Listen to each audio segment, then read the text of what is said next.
వందనమయ్య వెంకటేశ. నీ లీలామృతాన్ని, గానామృతాన్ని, చరితామృతాన్ని, ఆధ్యాత్మిక వైభవాన్ని చాటిన మహాత్ములు ఎందరో.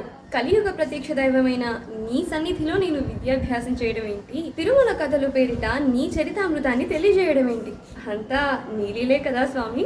నేటితో తిరుమల కథలు 100వ ఎపిసోడ్ చేరుకుంది.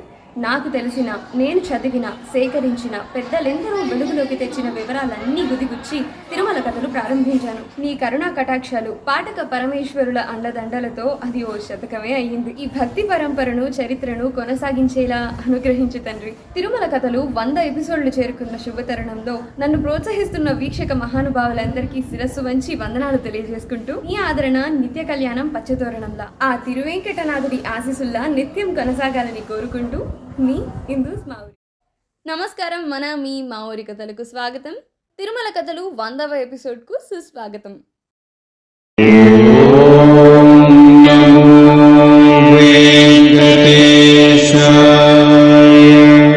18వ శతాబ్దంలో తిరుపతి ప్రాంతంలో ఆనందరంగ పిళ్ళై అనే ఆయన ఉండేవారు. పుదుచ్చేరిలో ఉన్న సంపన్న కుటుంబీకుడు ఆయన. ఫ్రెంచి గవర్నర్కు ముఖ్య దుబాషి అంటే చీఫ్ సెక్రటరీగా పనిచేయటం వల్ల చాలా పలుకుబడి గలవాడు. ఆంగ్లేయుల కంపెనీలో కూడా కొంత పలుకుబడి కలిగిన అధికారి ఆయన. ఆయన రాసిన డైరీలు దొరికాయి. ఎవరికంటే డోడ్మెల్ అనే ఇంగ్లీషు పరిశోధకుడికి. అయితే ఈ డోడ్మెల్ ఈ డైరీలు పరిశీలించి తర్వాతి కాలంలో వాటిని ముద్రించాడు. ఆ డైరీలలో తిరుపతికి, తిరుమలకు సంబంధించిన ప్రస్తావనలు అక్కడక్కడ ఉన్నాయన్నమాట. వాటి నుంచి ఆనాటి ఆలయ పరిస్థితులు కొంత అవగాహనకు వస్తాయి. ఆయన రాతల ఆధారంగా 1743వ సంవత్సరంలో నిజాం దక్షిణ దేశ దండయాత్ర సందర్భంగా మరాఠా సైన్యాలు తిరుపతి చేరిన ప్రస్తావన ఉంది. 20,000 సైన్యంలో మరాఠా సైన్యాధిపతులు రాజా చంద్రసేను, రాజా నింబిలి సియుదోసి తిరుపతికి వచ్చారట. ఆ కాలంలో తిరుపతి కేంద్రంగా కొంత పరిపాలన సౌలభ్యంగా ఉండేది. తిరుమల ఆలయంలో రాజకీయ కల్లోలాల ప్రభావం లేకుండా పూజా విధానాలు కొనసాగుతూ ఉండేవి. అతని డైరీలో తిరుపతి గురించి ఇంకొక వార్త కూడా ఉంది. 1746కు సంబంధించి కార్వేటి నగరం జమీందారు బొమ్మరాజు పాలెం రాజా నరసింగ పంపిన బహుమానాల గురించి ప్రస్తావన ఉంది. బహుమతులతో పాటు తిరుమల స్వామివారి ప్రసాదం కూడా పంపారని, తనను తిరుపతి వచ్చి స్వామివారి దర్శనం చేసుకోమని ఆహ్వానించారని రంగపిళ్ళై రాసుకున్నాడు. అదే సంవత్సరం అక్టోబర్లో ఇంకొక విషయం రాశాడు. కార్వేటి నగరం రాజుకు వైద్యం చేయడానికి ఆర్ముగ పందారం అనే వైద్యుడు కార్వేటి నగరం వెళ్ళాడని, తర్వాత అతను దైవ దర్శనానికి తిరుపతి, కాళహస్తి వెళ్ళి వచ్చాడని, అదే రోజుల్లో పాండిచ్చేరి నుంచి ఒక షావుకారు అంటే బ్యాంకరు తిరుపతికి యాత్రకు వచ్చాడని, ఇంకొక విషయం ముత్యాల నాయక్ అనే కంపెనీ దుబాసి అంటే అనువాదకుడు హైదరాబాదు నవాబ్ దగ్గరకు వెళ్ళి తిరిగి తిరుపతి గుండా వస్తున్నప్పుడు దారిలో దొంగలు అతనిపై దాడి చేసి అతని వస్తువులు నిజామిచ్చిన బహుమతులతో సహా దొంగిలించే ప్రయత్నం చేశారట. దీన్ని బట్టి తెలిసేది ఆ రోజుల్లో దక్షిణాది నుండి ఉత్తరానికి హైదరాబాదు వైపు వెళ్ళాలంటే తిరుపతి ద్వారానే వెళ్ళాలన్నట్లు, ఆ రహదారి తిరుపతి మీదుగానే ఉన్నట్లు తెలుస్తోంది. ఇంకొక విషయం, 1748వ సంవత్సరంలో ఏప్రిల్లో ఒక సాధు సన్యాసి తిరుపతి నుండి 300 పగోడాలు ధనంతో కడ్డలూరు దగ్గర తిరువెండిపురంలో వైఖాసి ఉత్సవాలు చేయడానికి వెళ్ళాడు. 1749వ సంవత్సరం అక్టోబరు 3వ తారీఖున అతను డైరీలో రాసిన విషయం ఇంకా ఆసక్తికరంగా ఉంది. అప్పటి తిరుపతి, తిరుమల ఆలయాల అమల్దారు అంటే రెంటరు శ్రీనివాసాచారి అనే అతను ఆర్కాట్ నవాబుకు కట్టాల్సిన ఆలయం తరపు సొమ్ము కట్టలేదు. ఈ విషయం మనం మునుపటి ఎపిసోడ్లోనే చర్చించుకున్నాం. మీరు ఇంకా ఆ ఎపిసోడ్లో కనుక చూడనట్లయితే పైన కనిపిస్తున్న ఐకార్డ్ పైన క్లిక్ చేసి తక్షణమే ఆ వీడియోలు చూడగలరు. అయితే ఆ శ్రీనివాసాచారి నవాబుకు బాకీ పడ్డాడు. ఏం చేయాలో తోచుక బాధ్యతలు వదిలి పారిపోయారట. అతని స్థానంలో ఆలయ అమల్దారుగా ఇంకొక వాసుదేవాచారి అనే ఆయన్ను నియమించారు. 1749 వరకు పాత బాకీల కింద 1,00,000 పగోడాలు, అప్పటి నుండి సంవత్సరానికి 47,000 పగోడాలు అద్దెతో 3 సంవత్సరాల పాటు తిరుమల ఆలయం అతనికి లీజుకిచ్చేందుకు చేశారు. మొదట ఆర్కాట్ నవాబు నియమించిన అమల్దారు శ్రీనివాసాచారి అయి ఉండాలి. ఆలయ ఆదాయాన్ని ఇంగ్లీషు వారికి ఇవ్వాల్సి వచ్చిన పరిస్థితుల్లో నవాబు పరిపాలన బలహీనపడిన సందర్భంగా శ్రీనివాసాచారి కట్టాల్సిన సొమ్ము చెల్లించలేదో, లేదా పరిస్థితులు బాగలేక యుద్ధాల వలన యాత్రికులు సరిగ్గా రాక ఆదాయం తగ్గిపోవడం వలననో, లేదా కట్టాల్సిన సొమ్ము ఆదాయానికన్నా ఎక్కువ కావడంతోనో బాకీ పడడం జరిగింది. ఆ సమయంలో ఇంగ్లీషు వారు తమ ఆదాయాన్ని రక్షించుకోవడానికి కొత్త అమల్దారును నియమించారని తెలుస్తోంది. అప్పటిదే ఇంకొక విషయం, దూమల్లి కృష్ణాజీ పండిట్ గురించి. ఈయన నవాబ్ సాదత్ ఉల్లా ఖాన్ గారి దివాను.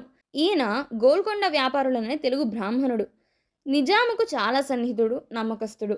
అన్వరుల్లా ఖాన్ నవాబు చనిపోయాక తిరుమలలో బ్రహ్మోత్సవాలకని ఈ కృష్ణాజీ పండిట్ తిరుపతికి వచ్చాడు.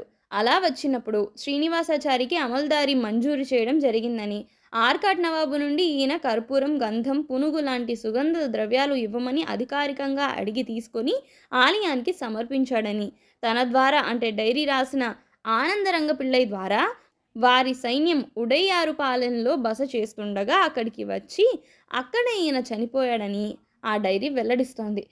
ఇప్పుడు చెప్పిన దాన్ని బట్టి మనకు తెలిసేది ఏంటనంటే, ఆర్కాట్ నవాబు తిరుపతి ఆదాయాల విషయంలో ప్రత్యేక అధికారులకు బాధ్యతలు అప్పగించాడు. నవాబు చనిపోగానే ఆలయం పాత లీజు రద్దు చేసి కొత్త లీజు తయారు చేశారని, అలా మళ్ళీ వచ్చిన అమల్దారు శ్రీనివాసాచారి బాకీ పడ్డంతో కొత్త అమల్దారుని నియమించారని తెలుస్తోంది. పాత బాకీలు వదలకుండా కొత్త లీజు అమలు చేయడంతో ఆ లీజు 3 సంవత్సరాలకు ఇచ్చే అలవాట్లు ఉన్నట్టు తెలుస్తోంది.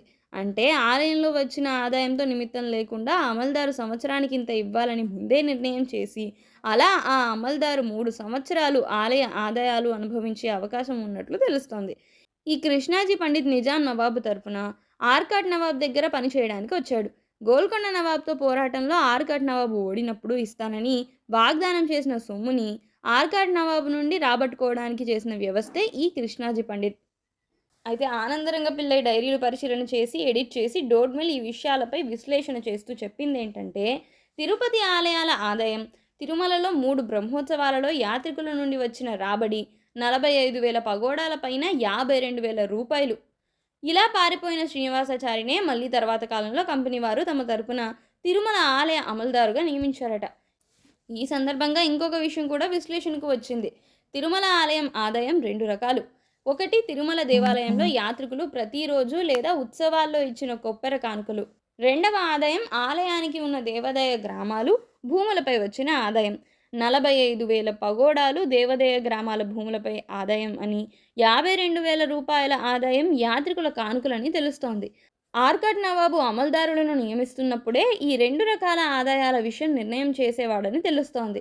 ఆలయాన్ని సాంప్రదాయకంగా నడిపితే ఇబ్బందులుండవు, గొడవలు కావు కనుక శ్రీవైష్ణవులనే అమల్దారులుగా నియమించడం జరిగేదని తెలుస్తోంది. ఇందులో గడబిడలకు తావు లేకుండా భూములు, గ్రామాల ఆదాయం, పగోడాల లెక్కలు, యాత్రికుల నుండి వచ్చే ఆదాయం, రూపాయల లెక్కలు వేరువేరుగా చేయడం జరిగింది. ఈ లెక్కల ప్రకారం ఆ రోజుల్లో తిరుమల దేవాలయ ఆదాయం సంవత్సరానికి 2.5 లక్షల రూపాయలుగా నిర్ణయించబడింది. అది కట్టలేక శ్రీనివాసాచారి పారిపోయాడు. ఇదన్నమాట విషయం. ఈ విధంగా ఆనందరంగ పిళ్ళై డైరీలోని విషయాలు డోట్మెల్ ద్వారా మనకు తెలుస్తున్నాయి. ఆ శ్రీనివాసుడి కృపా కటాక్షాల వలన మరియు మీ ప్రోత్సాహం వలన తిరుమల కథలు 100 ఎపిసోడ్లు పూర్తి చేయగలిగాను. ఇలాగే తిరుమల కథలు మరింత ఊపందుకోవాలని కోరుకుంటూ ఇక సెలవా మరి.